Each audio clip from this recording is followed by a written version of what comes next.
folks. Or those afternoon breakouts. Yeah? Got in more steps? You're probably now at 5 miles walking just today. So you come to the Shared Use Mobility Summit, you don't just learn, you get your exercise. So that's good. I'm really excited about this panel.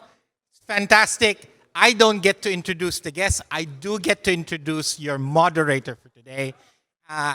Biggest thing you need to know about her, she lists it down right. We started today with the avatar of the Bronx, Veronica Vanderpool. We're ending our day with the avatar of Brooklyn, who's also into transportation. She's lives in New York with her partner and toddler, both of whom, her toddler is a public transportation enthusiast. That's all I think I need to say. But she's also our newest board member. She just founded Midori Valdivia Consulting. Her resume is long, but I'm going to have to hit all of these, right? She is a board member of the New York State Metropolitan Transportation Authority, the largest transportation agency in the country. So she knows how that whole thing runs. She's a trustee of the Transit Center. And then she was also chief of staff of the chair and CEO of MTA. So she doesn't just see the MTA from being a board member, she saw the operations of it.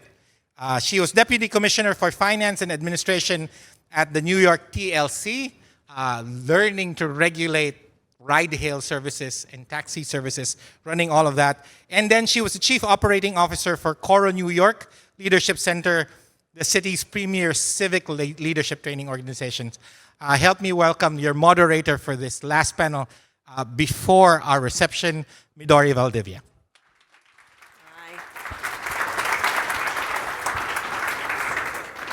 Hello, everyone. I am here to moderate an exciting panel for you all. We have a panel of mayors from across the nation to talk about mobility and equity. So I'm going to start the introductions. We have Mayor Daniel Biss. Please come on up, the mayor of Evanston, Illinois.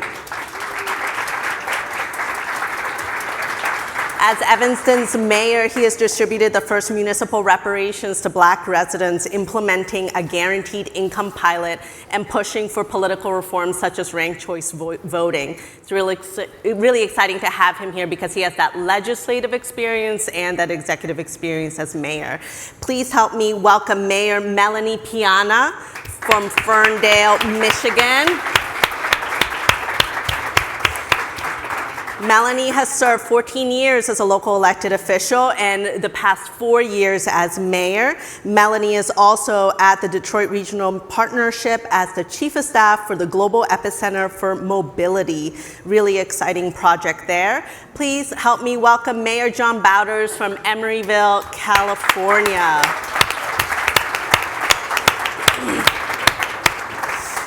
John is also the chair of the Alameda County Transportation Commission and Bay Area Air Quality Management District, and he has a popular social media following. So really exciting to have you all here. Thank you so much for taking the time. You know, we have a lot of practitioners in the audience, and you know, they really want to know, and I'm going to go down the line here. We have a few questions. They really want to know, you know, first, tell us about your city, of course, but tell us about the mobility challenges that you're all facing and how it intersects with equity. So we'll start with Daniel. Well, thank you very much. It's really a delight to be here, to see so many friends in the audience. It's terribly intimidating, obviously. You know, you were polite to kind of leave off the second half of the sentence that we're surrounded by practitioners, and I won't speak for my colleagues here, but I at least am an ignoramus, and so it's you know, I feel like literally everyone but me should probably have a microphone. But anyway, here we are. It is what it is. It's too late. I said yes. Evanston is a community of about 78,000 people just north of the city along the lakefront. It is the home to Northwestern University, and so I think it's kind of distinguished from suburbs by this kind of combination of factors, having a large elite private university, being on the lakefront, abutting the city, and being very diverse in a number of dimensions, and having been so for a long period of time. By virtue of all those things, and again, I'm not sure how much of the audience is local, so maybe this is It's a national audience Great. here, but we Excellent love news. Chicago, we love Evanston. No one's heard of Evanston at all. Anything I want, you'll believe me. This is going to be fabulous. As is unsurprising, based upon the things that I already said, it's a community that is unusually transit served for a suburb, that it is one of the few suburbs that relies on all of the different transit systems, the subway as well as the commuter train, as well as both bus systems. And I appreciate the framing of the question because we have a lot going for us when it comes to mobility. It's one of the things that drew me to live there in the first place, but the shortcomings really are very much in the area of equity. If you just look at a very basic thing like access to truly safe walkability, properly built and maintained sidewalks, that is deeply inequitably distributed across our community. That's a question that wasn't even really asked much until the last several years. And so, of course, until you ask it, you're not going to respond to the answer by acting to change it. And so whether it's the physical safety of walking, whether it's access to parkland, whether it's access to the kinds of amenities that make it a productive place to live without vehicle ownership, the distribution across our community is not what it needs to be. And so we're really focused on figuring out how to consistently drive our investment to overcome those inequities, which is, of course, something that anyone would say they want to do until the minute that you want to actually do it. And then there's typically a lot of pushback and a lot of the discomfort that comes when someone is accustomed to being given a disproportionate share of resources and all of a sudden that privilege is being taken away. So those are the kinds of questions that we find ourselves wrestling with all the time. Our form of government has wards. So there's I preside over a council of 9 members, each of whom represents a different neighborhood. And so that comes with the natural kind of tugging and kind of testing of which dollar goes where. That is an important question, but a question that needs to be answered really through a holistic lens, not just a neighborhood by neighborhood lens. Yeah, great. Thank you so much. And I love that we're all on a first name basis. Melanie, Yes. if you wouldn't tell us, if you wouldn't mind telling us, tell us about your city and what are the mobility challenges that you're facing, especially as it intersects with equity. And I think you have some slides that Yes. you want to kind of get into our audience's hands. So. Well, the first thing you should know about me is that I am a practitioner in urban planning, and I ran for office. Yeah. So I'll encourage you to think about switching and taking on a second job, like John and I are. My city is 4 square miles. We're about 19,000 residents. We border the city of Detroit on the north side along 8 Mile. How many of you seen the 8 Mile movie? All right, okay, so now that is where we are, and we are also bisected by the spine of the region called Woodward Avenue, and it's 16 lanes of highway, or 8 lanes of highway. Go back one side. Yep. We have 8 lanes bisecting my downtown, and on 8 Mile is also 8 lanes owned MDOT highway. So I am 16 lanes of highway, sort of defining my city. And we are also sort of more mobility first timers. In the early 2000s, the former city council put down a white stripe and called it the bike lane, and you won't believe how many articles were written for that white stripe over 20 some years ago. But we have a very environmentally focused community, and we are also looking at how to address the inequities because of the growth of our region was on the decline of Detroit with the disinvestment in the core city out into the inner ring suburbs, which are traditionally white. So we are addressing the housing inequities through zoning. I'm going through zoning reform, just starting that on Monday. But we also have people who are switching to e-bikes. We have 10 EV chargers in our city. We have the first regional bike share, so Mogo Detroit Bike Share. We expanded that outside of the Detroit neighborhoods into my community, into 5 other communities. So bike share, you can take it from Detroit into these inner ring suburbs. Believe it or not, roller derby is a very popular thing in Detroit, and I have a lot of roller derby people who live in Ferndale, and I have roller skaters in my community. I also have one-wheelies. I have a guy who walks his dog on a one-wheelie every day through the neighborhoods. So when you look at mobility and what's changing, and I have an e-bike, I have an e-bike, a cargo bike, and all of our bike parking is no longer big enough to deal with all of these e-bikes that are coming. So when you see the shift in what's happening, it is tremendous, and I love it. And our community loves it for the most part. I have a silent majority in my city who is supporting this. And right now, my biggest, proudest accomplishment in terms of equity is putting the first paved road in the United States, which is Woodward, on a lane reduction. And it's under construction right now. It has taken me 4 years of all my political capital to get it done. And I will call, it hasn't been easy. I don't know if you've ever had these in your community, but I also call it a mobility misogyny as well.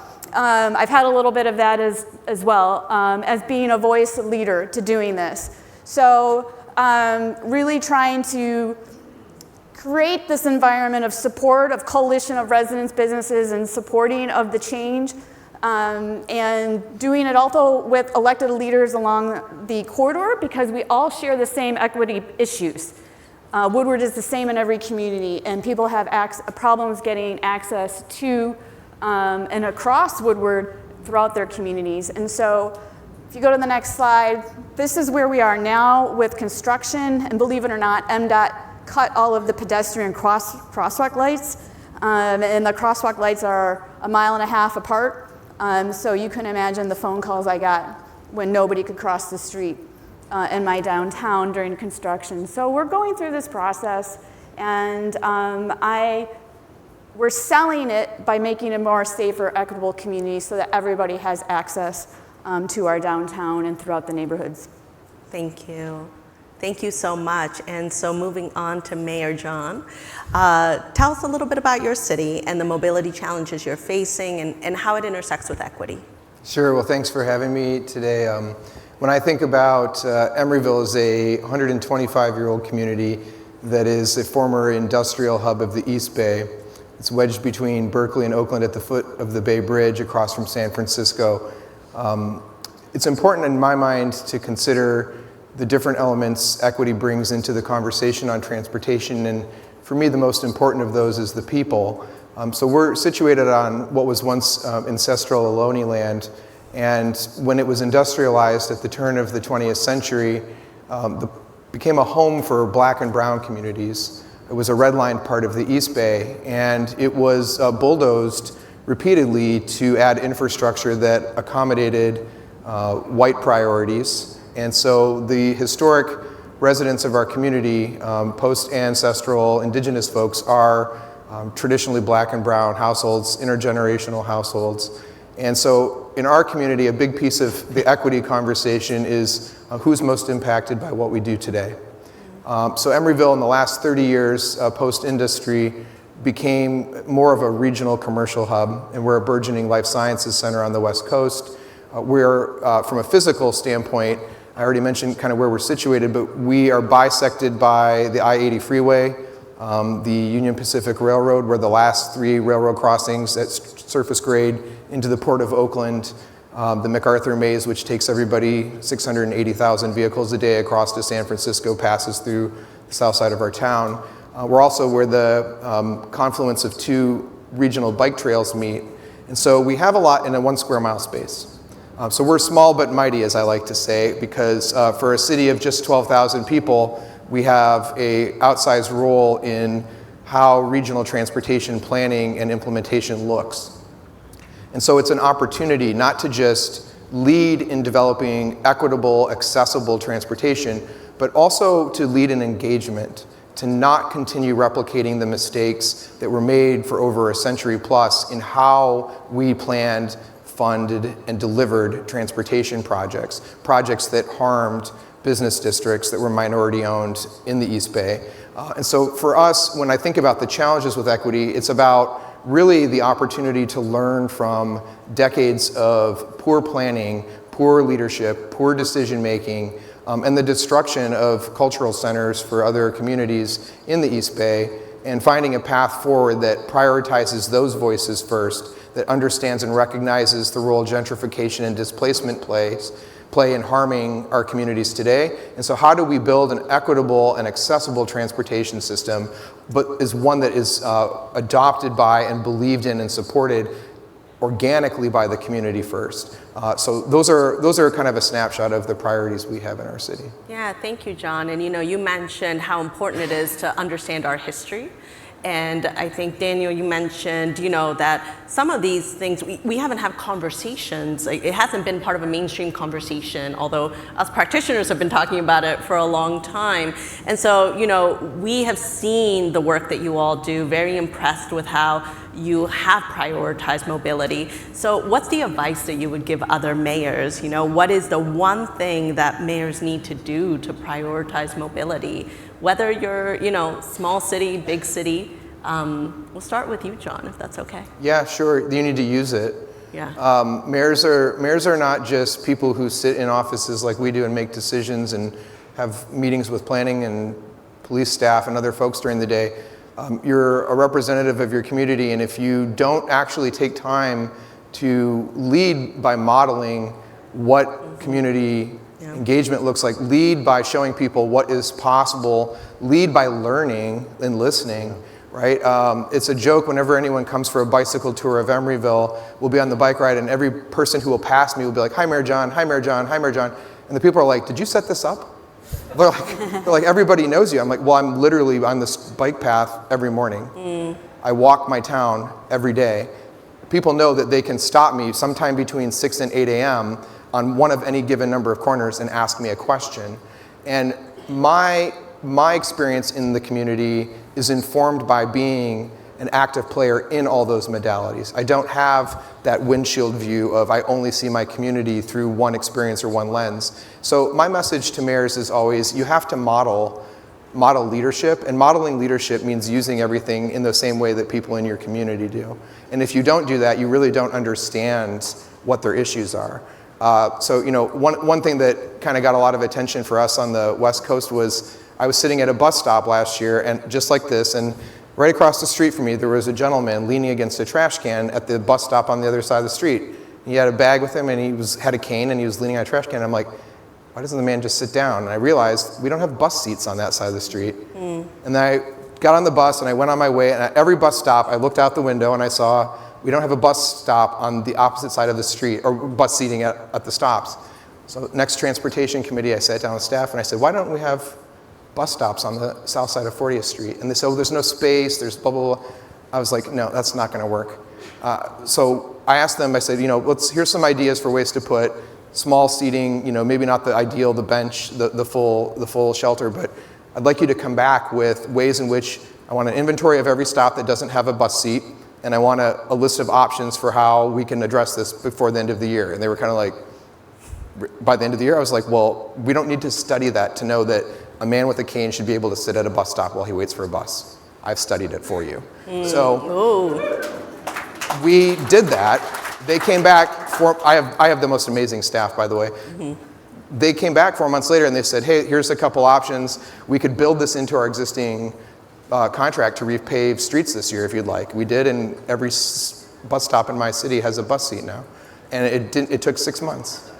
It's really not that hard if you actually spend the day doing what every other person in your city does and engaging your community in that way, and then not being afraid to be authentic about, to your point, leading by modeling.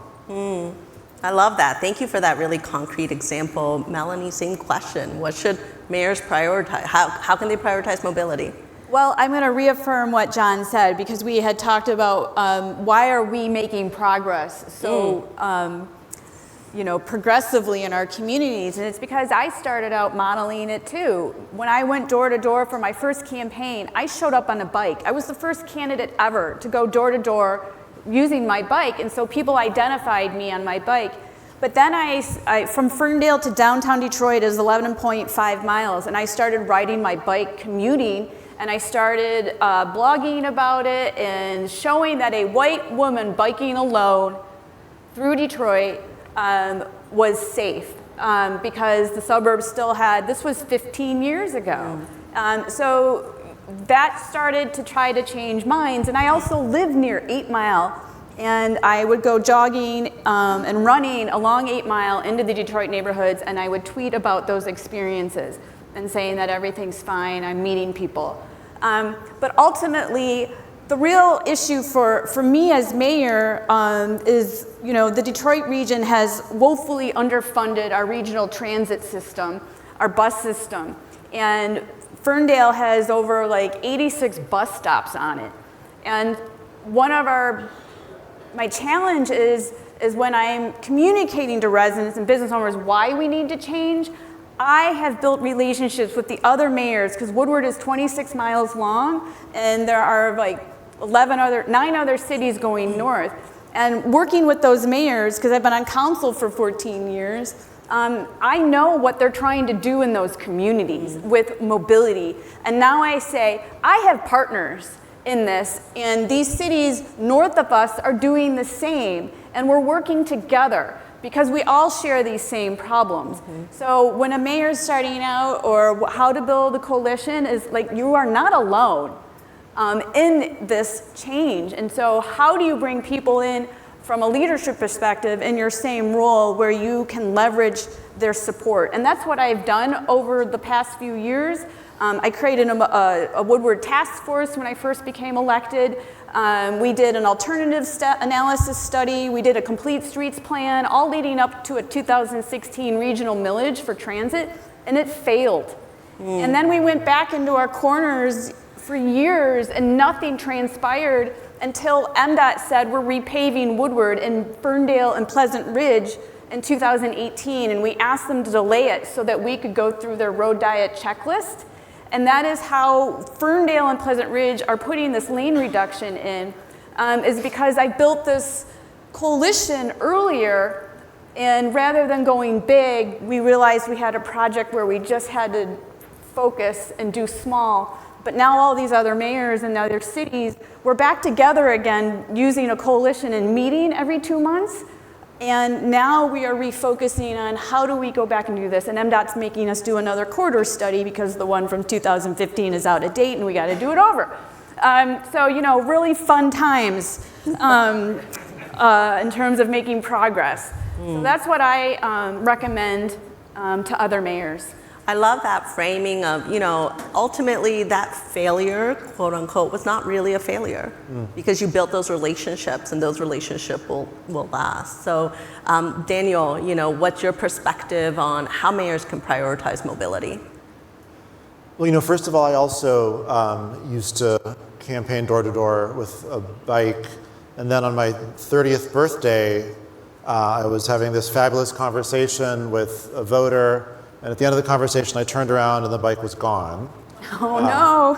So at the time, of course, I wasn't the mayor. I was running for the legislature. I didn't care about municipal borders. Now I'm pleased to inform that it was in the neighboring town, so it's not Evanston's fault. But anyway, take from that what you will. I think the fundamental fact here is like a sort of universal fact that's kind of piggybacked by a now fact. And the universal fact is the intense status quo bias baked into democracy, and especially into the American form of a lowercase d democratic government. And the now piggyback bit is just this intense time of kind of ragey polarization that I think makes it very difficult for local government to do almost anything. Those yard signs that you showed are sort of typical, like really ragely poor design that is designed to just make people sad and give up.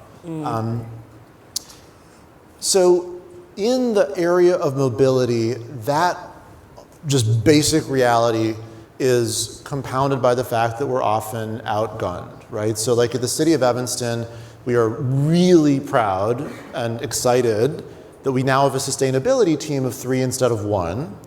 We have a transportation and mobility coordinator position, which has actually been vacant for you don't want to know how long. And we have and just like John, we have great staff too. This is not a complaint. This is the statement about the org chart.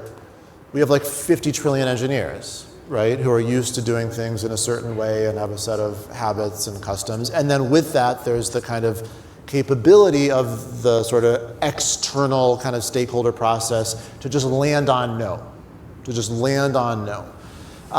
And so with all of that as just life, you have to do a few things. First of all, you have to build the external coalition and coach the external coalition on how to be strategically and effectively noisy, right? I think your plea to folks to cross the Rubicon and join us on this side of the stage, it's awesome and I support it, but you don't have to go that far. I think bringing the kind of subject matter expertise that exists in this room to the very practical work of block by block political organizing to put pressure on local elected bodies is incredibly important. And then we have to be willing to do the kind of stubborn internal work of acting exactly as John acted, of saying, I did the study for you, I saw the person who is being treated in an unjust way by virtue of the lack of the chair, and what I need is not a 47-year study or an explanation of why it's impossible. An explanation of why it's impossible is worse than a 47-year study. Just figure out how to get it done. I'm going to try to say this very quickly because it's a little off topic, but I think it speaks to my passion for our topic this afternoon, which is that I think that the unique qualities of now, the ways in which people default to rage, the ways in which people are so quick to polarize. I say that, Evanston, I think Joe Biden got 93% of the vote in Evanston, right? So we are unanimous on the issues that cause national polarization, legit unanimous. And yet we argue in the same way. We behave a la national polarization about these very, very different issues that I don't think necessarily lend themselves to that style of polarization. So my point is that we're living in a moment where there's a lot of that, and I think it has a lot to do, first of all, I think it has a tremendous amount to do with this, but just more broadly, I think it has a lot to do with isolation, with atomization, with a lack of built environments, policy, lifestyle choices, labor policies, and workplace realities that facilitate a lot of together. And to me, public policies that facilitate a lot of together, I'm for mobility because it's an equity issue and I'm passionate about equity. I'm for mobility because it's a sustainability issue and I'm passionate about sustainability. I'm for mobility because it's an economic justice issue and I'm passionate about economic justice. But fundamentally, it's a building togetherness issue, which is not only just beautiful and lovely and nice, I think it is specifically responsive to the most troubling ills of right now. And that to me is really something worth fighting for. Yeah.